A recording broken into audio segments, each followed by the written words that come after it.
go. Go. And you never know where it's going to lead you. And the only way is to trust and obey, whether I like it or not, and I don't always like it.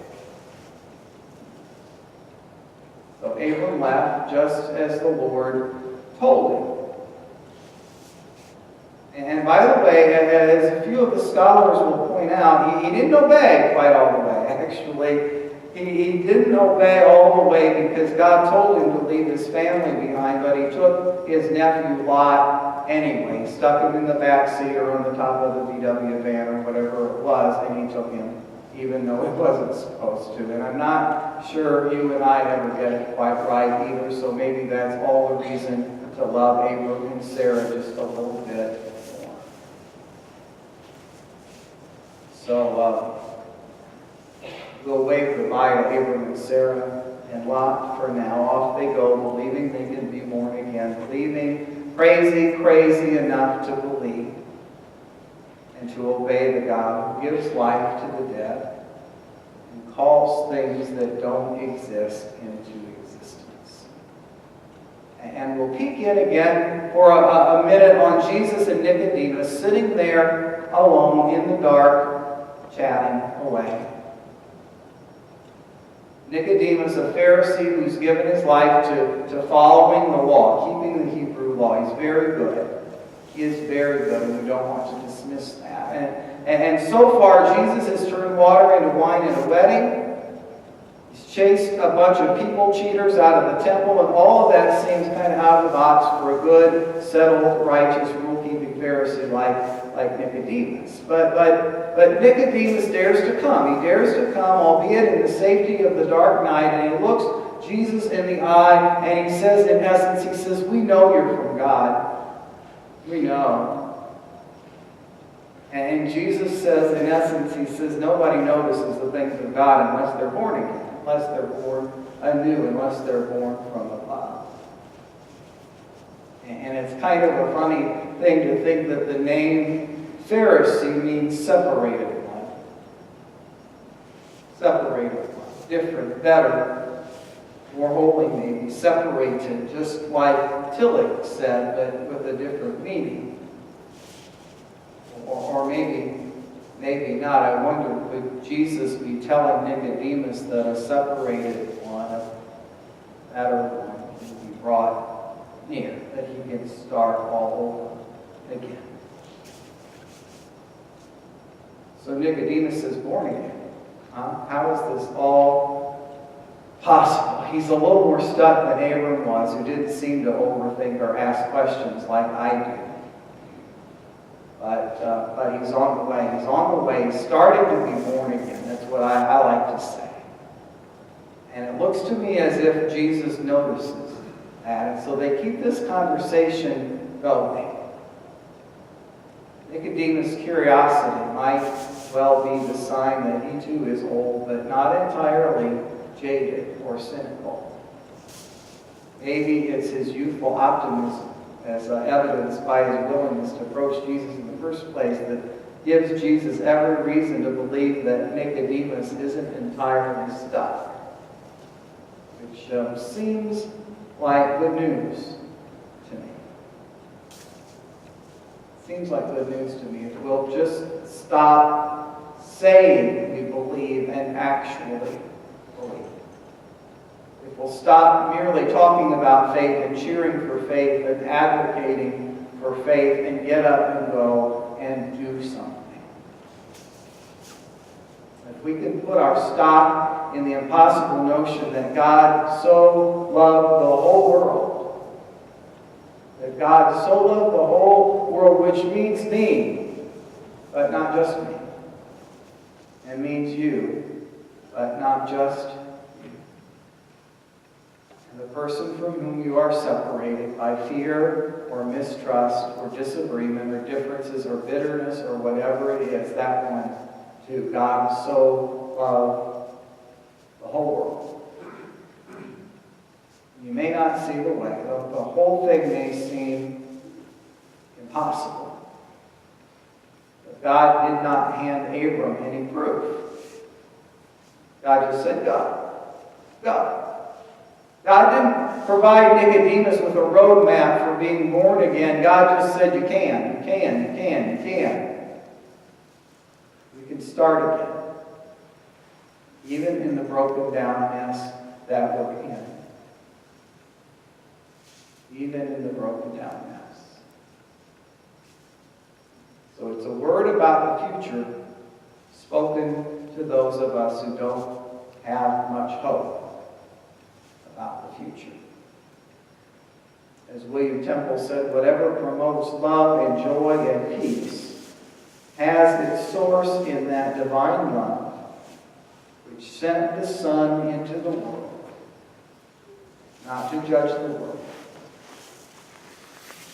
but that the world might be saved through him.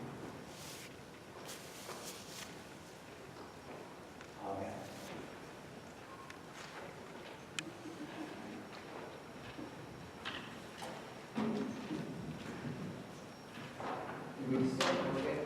First, we are going to sing.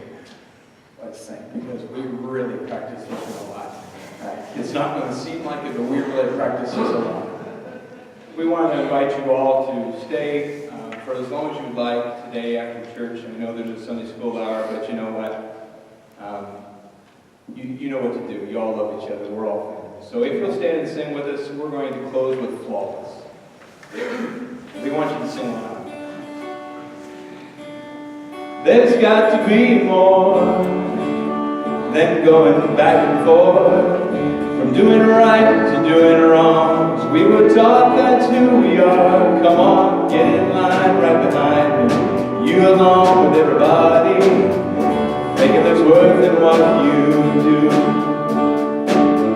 And like a hero who takes the stage when we're on the edge of our seat, saying it's too late.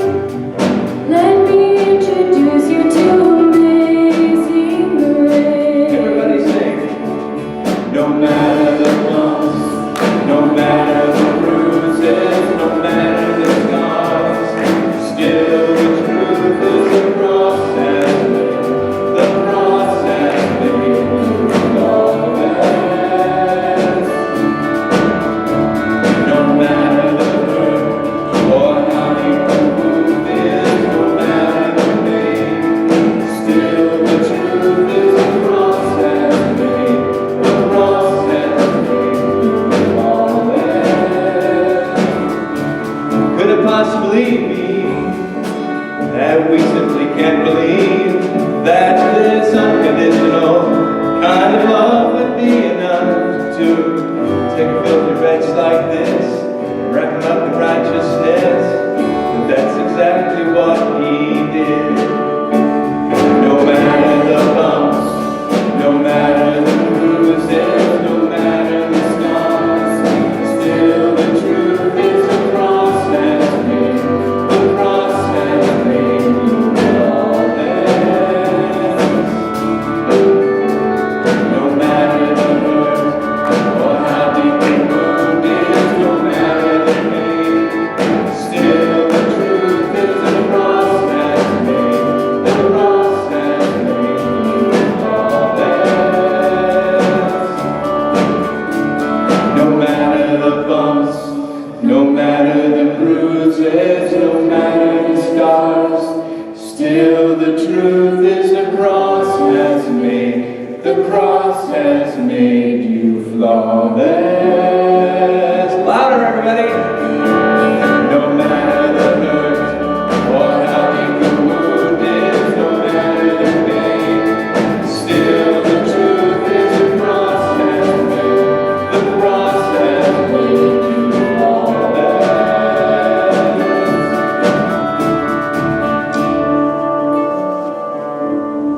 Let's get connected.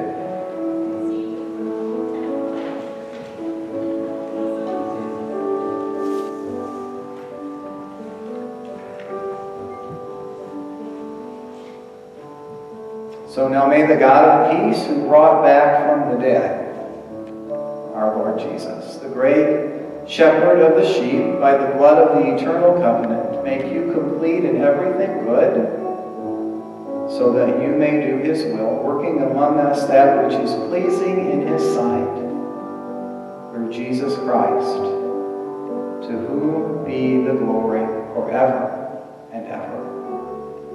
Amen. No matter the bumps, no matter the bruises, no matter the scars, still the truth is a cross has made you flawless. No matter the hurt or how deep the wound is, no matter the pain, still the truth is a cross has made, the cross has made. One more time, sing it again, let's go, folks. No matter the bump, no matter the bruises, no matter the scars, still the truth is the cross has made, the cross has made you flawless. No matter the hurt or how deep the wound is, no matter the pain, still the truth is the cross has made, the cross has made you flawless.